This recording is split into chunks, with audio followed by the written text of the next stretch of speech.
we doing out there, guys? So we're going to talk today about attacks en echelon, on echelon, or echelon attacks. Sometimes they're called staggered attacks or stepped attacks. So now I've talked about the echelon before when I was talking about some of my formations. So the echelon is both a formation and it is a battle tactic. So real quick, so when we talk about like the formation side of it, but also a little bit about how we'd set it up battle-wise. So there's a couple main ways that we can have an echelon. So we can have a regular echelon. So this would be echelon to the left. We could have echelon to the right. Now you can also have echelon from the center. You got an echelon to the center. So now, why do we want to do an echelon attack? So the couple main reasons why we want to do an echelon attack is that what we want to do is we want to put an enemy commander into a position where he has a dilemma. So die being the root of that, so two. So he has basically two choices to make as far as dealing with this attack, and each one has a very distinct potential downside to it. So as we're echelon, so how the attack would proceed, as I attack the enemy's right flank here, the enemy commander does what a sensible commander would typically do. He goes, hey, my right flank is under pretty heavy assault. What I need to do is I need to take elements from my left flank, which is not engaged, and reinforce them. Okay, fairly sensible. So an enemy commander reinforces that. So now, as the echelon continues, the enemy commander makes the same decision again. He goes, hey, my right flank is still under heavy pressure. I need to reinforce that. So then now, as our attack gets, keeps picking up steam, keeps echeloning, the enemy commander does the same thing. He goes, hey, we're still under attack. Now it's moved to my center. I need to reinforce the enemy here. Okay, so now as these are moving, now as the echelon attack hits, he finally hits a weakened flank. So this hits a weakened flank. And now the enemy can roll up the flank. And as he rolls up the flank, each element in turn picks up and rolls with it. So it is a particularly popular and common tactic when dealing with an enemy that is stronger than you or potentially, outnumbers you, but in creating a way for you to expose a flank that can then be attacked. Because obviously the kind of obvious problem of attacking an enemy, if we were just to attack head on, would be that we were relying entirely on being able to overwhelm each individual enemy element with all of our individual enemy elements. And that might not be possible. However, by attacking here, and even if this attack somewhat fails or gets relatively stalled, an enemy has to drag reinforcements over here. So yeah, they may outnumber you or whatever in this particular attack, but that's not the point. The point is to gain the access to the enemy's flank. Once it's the access to the flank has been achieved, now the enemy line can be rolled up, and then the disparity in numbers or strength, kind of disappear on that. So now it also means that conversely, there is the potential problem of yourself being flanked with that. So for example, if as we echelon an attack, and these attacks falter and don't make the necessary penetration, it does expose potentially the flanks of our attacking echelon. So that is a potential problem of it. The echelon attack also requires commanders that are very active and who are very good. And what it means is, what I mean by active is like, this cannot be a guy who writes something on a piece of paper and says, hey, do this, and then he's sitting in the COC or he's sitting back at the command tent not doing anything. He has to be present on the site to make the adjustments and to make the call. The other elements that make an echelon attack successful is that the attacks need to be spread out far enough apart that it draws the response from the enemy commander. What I mean by that is when this attack hits home, if this attack happens immediately or too soon, the enemy commander either doesn't have time or he's not going to make the decision to send elements over here because he's not going to see the danger. He's not going to have time, which would be what would happen if we had, say, a parallel attack. If all of our elements just hit at the same time, there's no reason for a commander to make the initial decision to move units across the battlefield.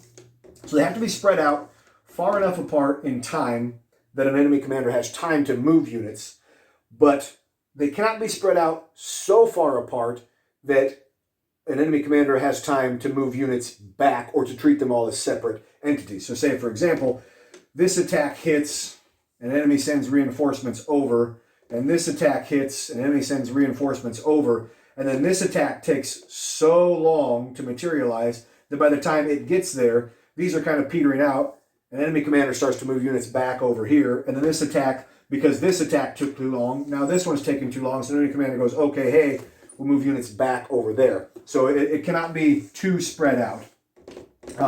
What this also allows, as a commander, which is kind of part of the battle tactic and also part of the formation, is that as we're moving into battle, in maybe a more linear sense, is that what staggering or echeloning units does is it provides an ability to what we would call refuse or to protect the flank of our elements. So as we're moving an echelon force here, if an enemy then decides themselves to attack, we still have the ability to support our own flank here, which is very important. Because one of the real serious downsides of what we would call a parallel attack, where we're attacking parallel to an enemy, is that if an enemy is able to turn our flank, or if they have some form of mobile reserve troops we didn't know about, they just have superior cavalry numbers, whatever it happens to be, and now all of a sudden enemies appear on the flank, there's nobody left to deal with that. However, when we're staggered, now we can deal with that. And now,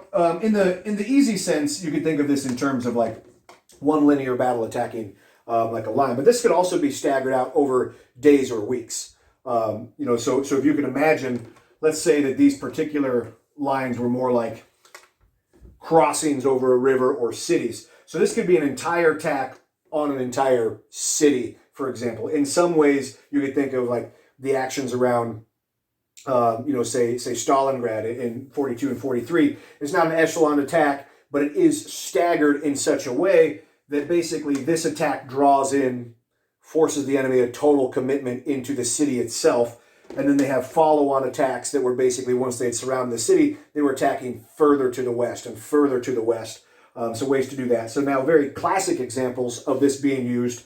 So in the semi-modern era, the American Civil War has multiple good examples. So Antietam in 1862 was a very good example of a very poorly planned and poorly executed echelon attack by the Army of the Potomac. So they had three separate attacks that all took place many hours apart from each other. So instead of having an echelon attack against an enemy they outnumbered by more than 2-1, they basically fought three completely separate battles, and then they did drive the Confederates from the field, but did not destroy them. Also, Gettysburg on the first day and the second day, there were notable attacks on echelon. Going back in history, the Battle of Leuctra with the Theban Epaminondas against the Spartan Cleombrotus, kind of famously introduced the echelon as a formation and a tactic. Or at least that's as far back as we know in recorded history, which basically came from having a very strengthened left flank for him. And so I'll kind of talk about this in follow-on videos in kind of more specifics. But again, sort of recap. So the echelon attack is basically to draw an enemy to weaken his flank as follow-on attacks form, and then eventually turn the flank and roll the flank up. Requires very active commanders who are very physically present and taking very active command on the battlefield. They need to be spaced far enough apart to draw a movement response from an enemy, but not so far apart that they become separate, completely separate entities. And then it does provide us a little bit of, the ability to have local flexibility, for an enemy, for a commander as he's attacking. So as a commander is moving, as it's echelon, this guy can make some slight adjustments to his attack as he sees the elements in front of him. He can make slight adjustments on, how to kind of execute his attack on that. But that's all I got, guys. Remember, only the hits count, and you can never miss fast enough to catch back up.